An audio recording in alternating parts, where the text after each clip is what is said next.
Shout out to my thumbnail. It's so epic, I know. There's a significant reason why I put an owl. Owls has a unique ability to rotate their neck 360 degrees. And at this moment of my life, I feel like I can see just not one side of the story. Completely honest with you, this is what I achieved to be. A kind of person who has this ability. Looking at different sides of point of view, just like owls, right? This is the earliest that I vlogged in my entire YouTube history, and I'll tell you why.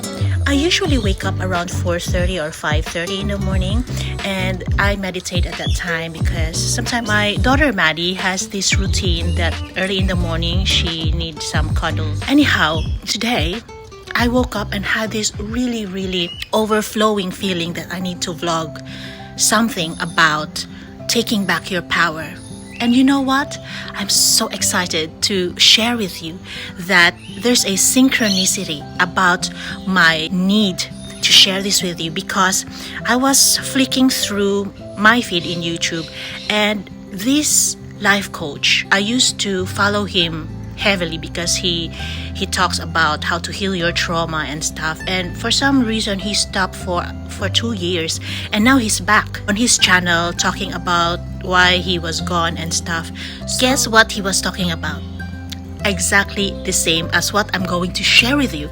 That's why I said, oh my gosh, this is synchronicity. If you have no idea what synchronicity is, I have a vlog about it so you can better understand what it is. But it is, to summarize it very shortly, it's like a God wink that you're in the correct path. What you're doing is exactly what you need to do. I shared, I think in one of my vlogs this year, that every time I vlog, it's when I have this overflowing feeling. It's like a download, right? And sometimes if I ignore it, the next day it's gone.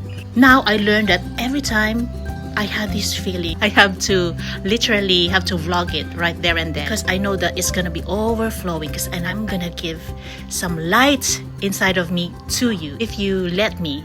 What I'm going to share with you is the series of events since I was in college. Before I entered the university, my dad asked me what I wanted to be, and I said I want to heal people, I want to be a doctor. And so he said to me, can you intellectually do it? I remember it so vividly until now. And I was thinking, well, my mom graduated cum laude, which means that my mom's got high IQ.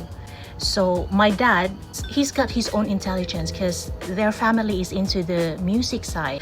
And so my mom's left brain is very good, and my dad's right brain, which is in the music, the intuitive, it's more of the art. And I was thinking, I could have my mom's intellect. Probably I'll do and I'll pass being a doctor, right? So my journey towards getting my power back started at that time. My dad is trying to talk me down into being a doctor because he's challenging me. I don't know if it's reverse psychology. It's like telling me, are you smart enough? Long story short, I took a prerequisite to be a doctor. During that time, I met this guy who became my boyfriend. We dated for I think 8 months. That's when I took my power back, because you know there are people who they think, oh, this bird is so rare, I'm gonna cage this because I think I'll never gonna meet anyone like her in my life, so that's what I'm going to do. That's what he did. He wanted to cage me. So I said no. That was before my 18th birthday. I was in Dubai when I met this guy. I put this guy on a pedestal because he made me so happy. He made me laugh almost every day. So this is how he bribed me. So think of the city or a country that you want to go to right now, he said, because at that time I've only been in Dubai because I was working as a singer there. And I said, oh, I really want to go to Venice. And then he said, what if I will tell you, if you're gonna be with me, you're gonna travel anywhere in the world to Venice. And I lit up like a Christmas tree, right? Unfortunately for me, I took that bribe. And then one day he said to me, I don't love you anymore. I fell out of love. I had a feeling that it will happen because I said to him one time that, if you don't love me anymore, you don't have to cheat. Just tell me and, let's move on. Because these things happen. And so, literally, that's what happened. I guess if you look at it as one of the biggest failure, I don't think of it like a failure now because he taught me about being not selfish when it comes to relationship. I thought that he got tired of pleasing me because at that time I was so down in my life and I needed somebody like him to make me happy, and he got tired of making me happy because I'm not giving enough to him.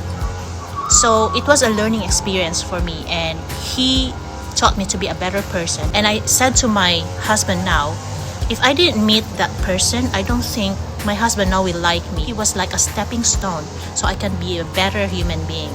He clipped my wings, but then I grew a bigger feather so I can make myself fly higher. That's the best analogy I can say. Oh my gosh, during that time when I was with this guy, it was a dream come true. The first time I saw snow, the first time I've been to Europe and UK at the same time in 1 month. It was overflowing happiness, and like I felt like I succeeded in my life. That was the peak of Mount Everest.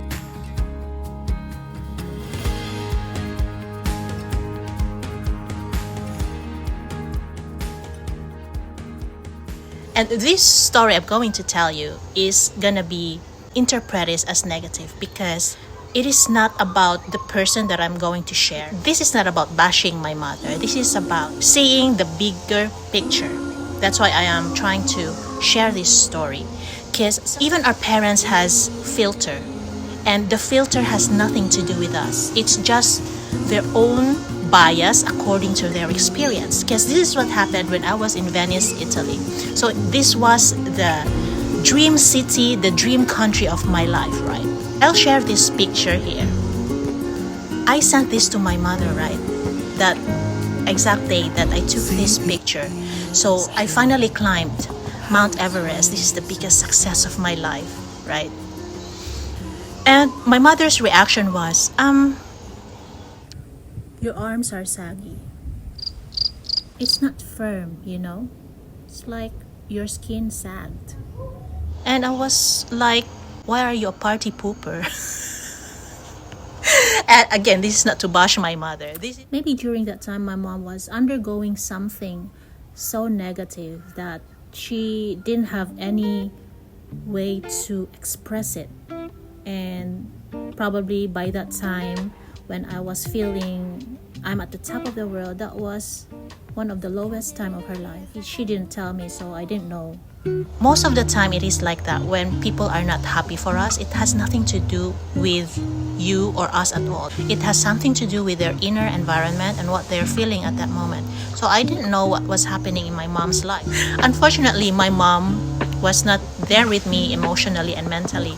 So my point of me sharing this with you is like, people can advise you, the good intention advice, but sometimes they give you advice according to their filter and just according to their state, emotional state and mental state at that moment. To be completely brutally honest with you, that's why I listen to professionals, especially the therapists, the life coaches, the trauma experts, because it is based on studies, on a lot of cases they had to deal with behaviors and brain function and about relationships. This has proven them that they are correct because they can be objective and not subjective with their advice to you. With our friends, family, our relatives, and whoever it is that's not professional enough for this, they will just give us their own filter. And their experiences and the way they feel things are not exactly synchronized to us. So they might give you a wrong advice. That story with my mom is like this.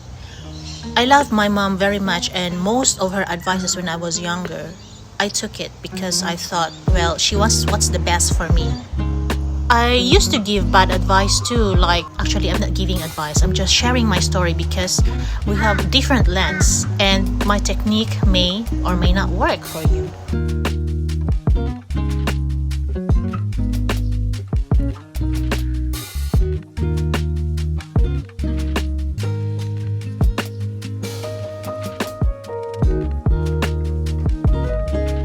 And I've given this close friend of mine an advice based on my filter. Like, for example, why are you dating this man? This man is a child.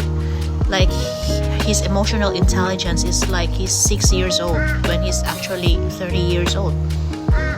But now, that exact friend of mine is living her best life because she listened to her own gut instinct that, you know, these are my needs and my wants at this moment.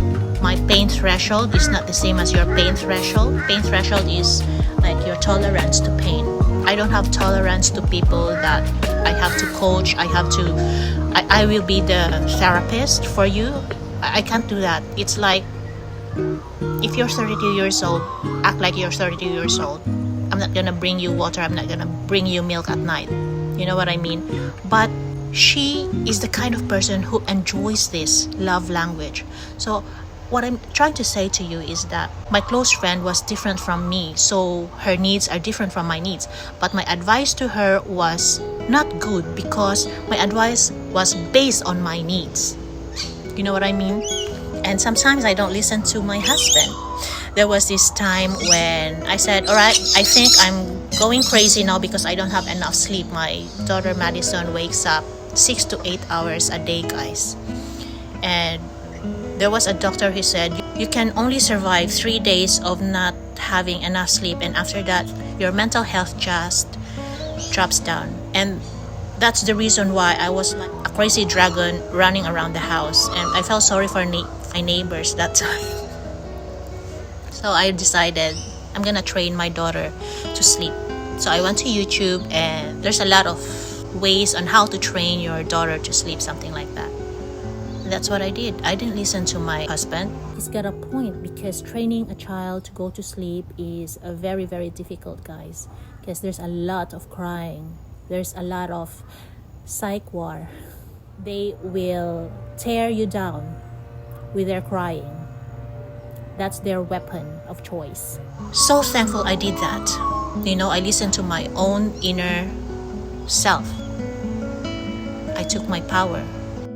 My husband used to oppose that decision of mine because he said, oh, I don't want you to do that because the neighbors will really hate us for being noisy at 3 a.m. in the morning, 2 a.m. in the morning. And I said, well, if the neighbors are more important than my mental health, then I don't care.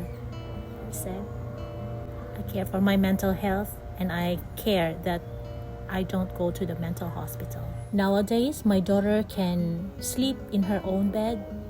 Whenever I tell her, Maddie, go to your bed and sleep, she'll do it. Thanks to me. Every time I take my power back, every time I listen to my own gut instinct, I can never go wrong. And that's why this is the kind of power, or this is the kind of thinking that I'm sharing with you. When you're deciding which way to go in your life, make sure that you make time to decide it for yourself and not for other people. Like, take stock of all the things you have right now. Is it based on your own dream, your own decision, your own instinct? Because I want you to be sure that when you're in your deathbed, you know you don't have regrets.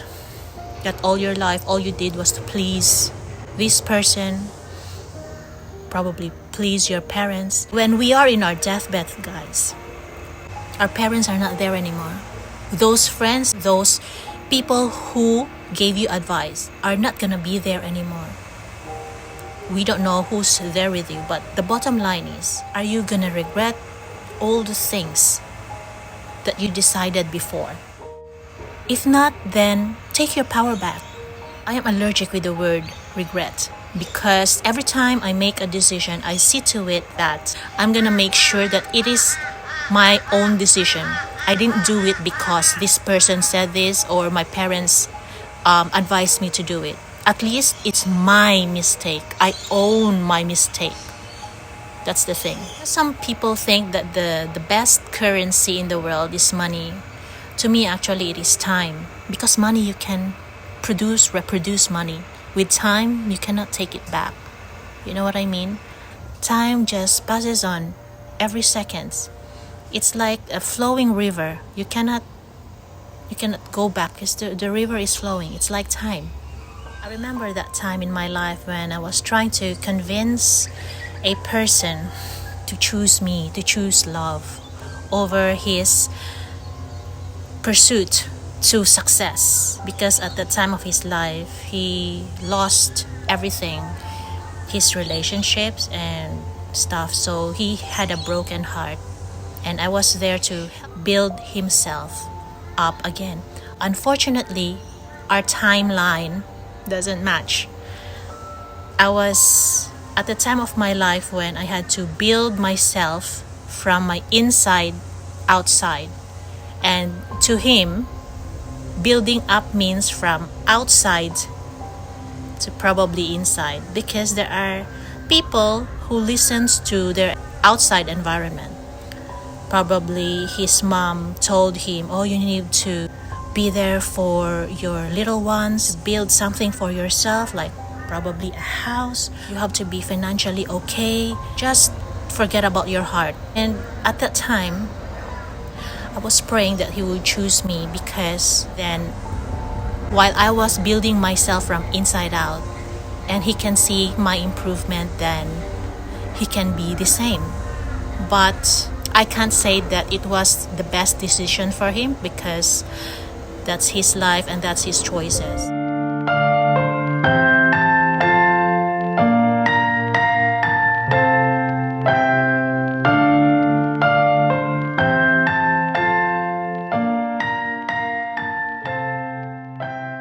Because I believe that if you have good roots, like that tree there, that tree has survived one cyclone and one tornado, believe it or not, because it has good roots. And I believe people has to have good roots, because no matter where the wind takes you, if you have good roots, you will be fine. But for the person that I'm telling you about, it's different.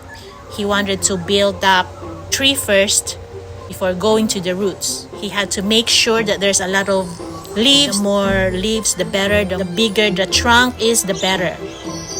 I mean, we have different perception about stuff and about life.